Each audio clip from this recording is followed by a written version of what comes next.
Hello everyone, this is Gautami. Welcome to my YouTube channel, Gautami Tech Skills.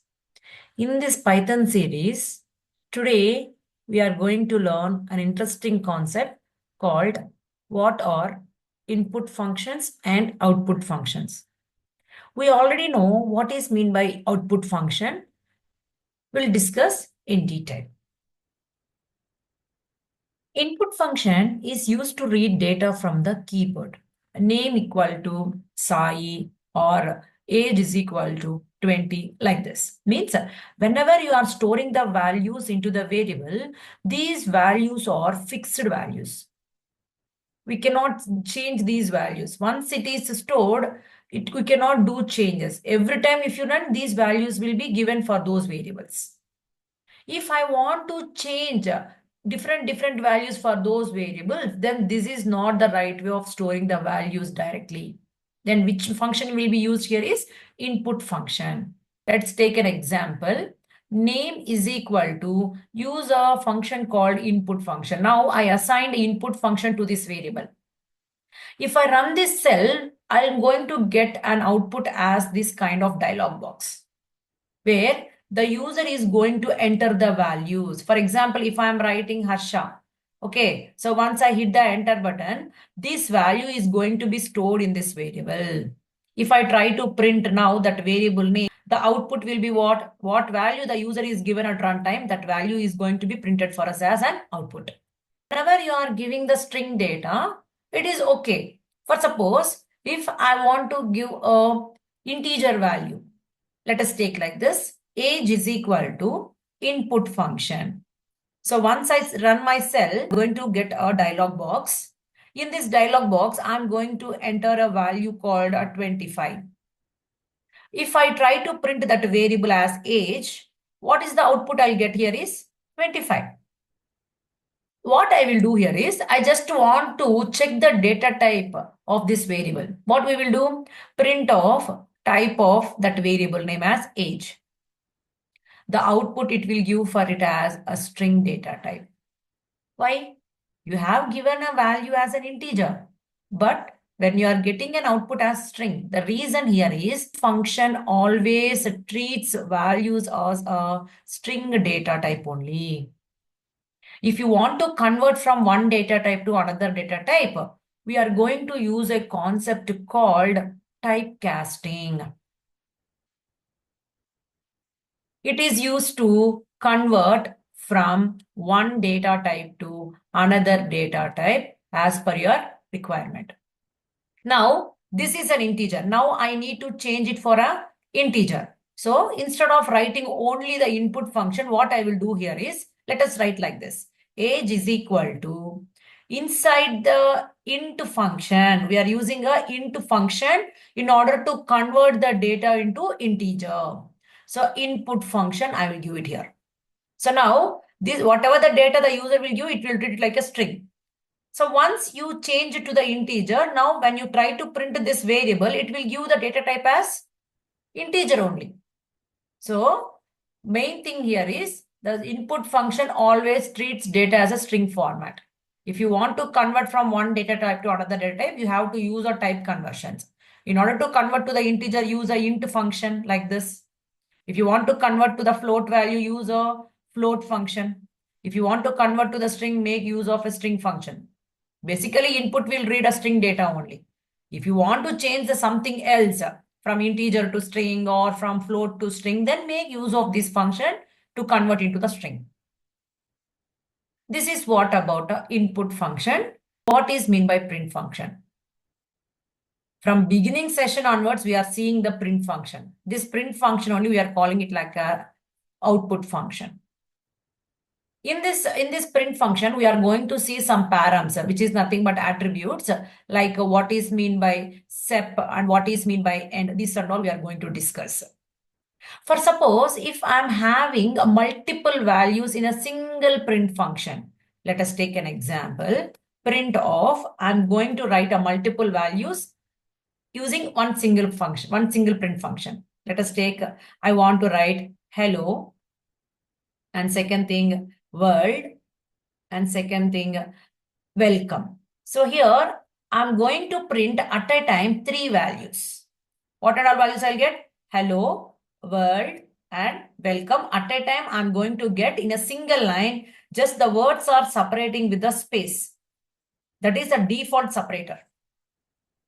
If you want to separate the values while printing other than space, that time we will make use of a param called sep and give what kind of separator you need it. The separator is also a kind of string. So you have to give the separator inside the quotations. If I want hyphen symbol to separate each and every value, you give the hyphen symbol so that while printing, you will get the separator between the values as hyphen symbol. If you want to print each and every value in a new line, then make use of one more symbol called /n, so that after printing value, it is going to print a new value in the next line like this. In the new lines, it is going to be printed. So whatever the separator you willing to give for values to separate, make use of this param and give the value as your requirement. This is what a sep attribute present in the print function. Coming to next param present in the print function is end. For suppose if I'm having 3 print statements, let us take in first print function, I'm having hello world. In second print function, I'm having welcome. In third print function, I'm having some sentence like my YouTube channel I'm writing. So my intention is to print everything in a single line. Usually every print function output will be in a new line. Means in the first line, hello world will be printed. In the second line, welcome will be printed. In the third line, my YouTube channel will be printed. By default, it will be printing in a new lines only. My aim is to print all the statements that are all given in the print function in a single line. That time, every print function should make use of an param called end, and you should give a separator called a space here, so that after printing this value, it will end with a space. While printing the next value, it will become side only. It will print side only. And this value will be the next line. And why? Because here you didn't use the param end. If you want this line also beside this only, then here also you need to use an param called end is equal to space. That means after printing this value, it is ending with the space. Then this statement will be coming beside this statement. That means hello world, space, welcome, space, my YouTube channel. Here, only not space is not recommended. Whatever you want to give as an ending separator, you can make use of it. My intention is to print all these 3 statements in a single line just by separating the space. That's why I'm using this separator as space here. So this is what about a end attribute present in this print function. Let's begin the practical. First, we are going to discuss about a input function. Here, usually what we will do, for example, name is equal to Sai and age is equal to 25. If I try to print those 2 variables, print of name and if I print age also, if I run these cell, I'll get output as Sai and 25. If go on running this cell, is the values getting changed? No, you are getting the same values because these values are fixed to those variables. If you want to give different values while running your code, then you have to make use of the function called input function. Now create one variable called my name is equal to, give the function as input function. Now you are assigning input function to this variable. And I'll print that variable name, print of my underscore name. And I'll also check the data type, print of type of and that variable name. If I try to run, you will see one dialog box where you are going to enter the value. So now I'm going to give the value as Gauri. So once I hit the enter button, what you got the output here? Gauri, because what you are giving in the dialog box, that value is going to be stored in this variable. This is the value what you have given while running the program. And this is the output because you have printed that variable, that is the output you got it here. And what type of data it was stored now? String data. Yes, that is correct only. You are given the string data, that's why it is storing the string data only. See, if I run again, what happens? Again, it will ask, means every time if you run the cell, it will ask you to enter the value. That means you can enter the same value or you can enter the different values. But in this case, you cannot give different values. Whatever the values you have given while coding, the same values will be stored for those variables. So what is the advantage of using this input function? Means you can read values from the user, whatever you like while running your program. So now here again, I'm giving some value like delete. So it will, when once I hit the enter button, this value will be stored in this variable. And when I try to print this variable, it will give the value as delete and the data type it will check and give for us. See, whenever I'm running my program, someone will not come to know what to enter here. So in order to give the prompts what to enter in this dialog box, there is a one message you can give inside this print input function. Let us write like this. So if I what I'll do here means I want to do changes. That's why I'll pass this cell. Okay. So now let's write it here. So enter name. So if you are giving a prompts inside this input function while running, instead of getting only the dialog box, you will get this prompt also for intimation what to enter in this dialog box. Now what I'll do, I'm going to write something the name like Sai. So you have entered this name. Once you hit the enter button, this value will be stored in this variable and will get printed and will give the data type also. This is good. Whenever you are giving the string data, it's well and good. But suppose if I'm giving the integer data or float data or Boolean data, then will that input function will treat based on the data type? No. It will treat every data as a string data type only. We'll check it now. Age is equal to, I'm giving a input function for that variable. For getting the prompts, I'm going to write the message here as enter your age. So now I try to print that variable. At the same time, I need to check the data type in order to check whether that variable is holding a my data type or a string data type. Just run it. Once you run, you will get the prompt with a dialog box. Enter. So if I'm giving the number 25 as an integer, the input function will treat it like a string. Is this the string data? No, it is an integer data. So if you want to convert from one data type to another data type, we will make use of the concept called typecasting. Convert from one data type to another data type, we will make use of a concept called typecasting.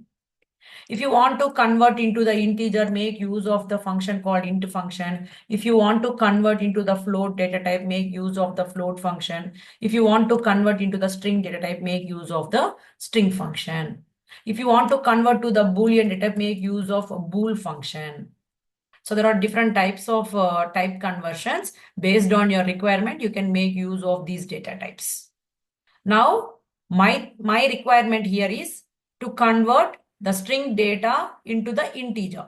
So what I'll do, just copy the same code and paste it here, and just keep this input function inside the int function.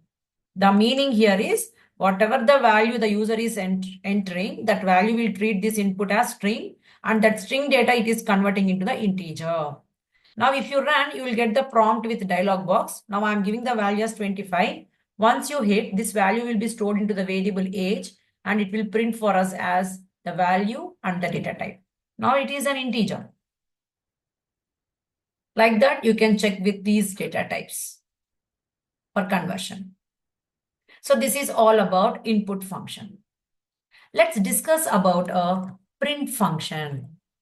We are familiar with this print function. So in order to print the output, we are making use of this print function. But the main intention to explain this concept is there are two attributes that I need to explain in this video here is end attribute and sep attribute. First, I'm going to explain what is the usage of a sep attribute.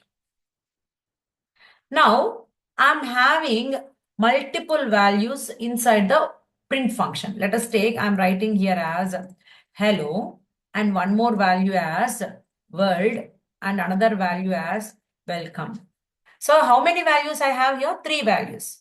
If I try to run this, these 3 values are going to be printed in a single line just by separating with a spaces. That is a default one. The separator is default. If I want to give something else based on our requirement, means I want to separate these values with some specific separator. Then make use of this attribute called sep and give the value as per your requirement. Sep is equal to, you just give the what the separator here is a character, so enclose it in the quotations. If I'm giving hyphen symbol, the values will be separated with hyphen symbol. If I give arrow symbol like this, arrow symbol, the values will be separated with arrow symbols. Now I want to make these values in a new line. Means once this value prints, the next value will be printed in the next line. And this value should be printed in the new line. So for that, we are going to use a escape sequence character called /n. It's a one type of escape sequence character. So if you use, after printing the value, it will go enter into the new line and the value will be printed in the new lines. Let's hit the enter button. Now you can see each value is in the new line. So whatever the separator you want between the values, you can make use of it using this attribute in the print function. Let's discuss about one more param, that is an attribute end. Now, if I have 3 statements in 3 print functions, let us take print hello everyone. In the second line, in the second print function, I am giving one more statement called welcome to my YouTube channel. In the second line, in the next print function, I am giving for easy programming. So these are the 3 statements that I printed using 3 functions. Once I run this cell, every print function statements will be in a new line by default. But my intention is to print everything in a single line. How? Hello everyone, welcome to my YouTube channel for easy programming. So by default, every print function will be in new line. Now I want to make it a single line. So what I will use here is make use of a param called end. After printing this statement, while printing the other statement, it should take a space. That means after printing this, it will take the space and the new statement will be printing beside this statement, just separating with space symbol. So now see, after printing this statement, it is taking the space and this value will be coming beside this. And this value be in the new line only because in this print function, you didn't use an end attribute. If you want to keep this one also beside this, then make use of an attribute called end and run it. Now you can see everything in a single line. After printing this, instead of going to the next line, it will be ending with the space so that the next print statement will be in the same line. This is only not recommended. You can give whatever you like. But see here, if I'm giving the hyphen symbol, after printing this statement, it is ending with a hyphen and the new statement will be coming in the same line. Like this. This is what about a sep attribute and end attribute in the print function. Hope you thoroughly understood these 2 concepts. In the later session, we are going to discuss a few more concepts in detail. If you are not subscribed to my channel, kindly subscribe and hit the bell icon for more notifications. Like, share and comment below. Thank you for watching. Have a nice day. Bye-bye.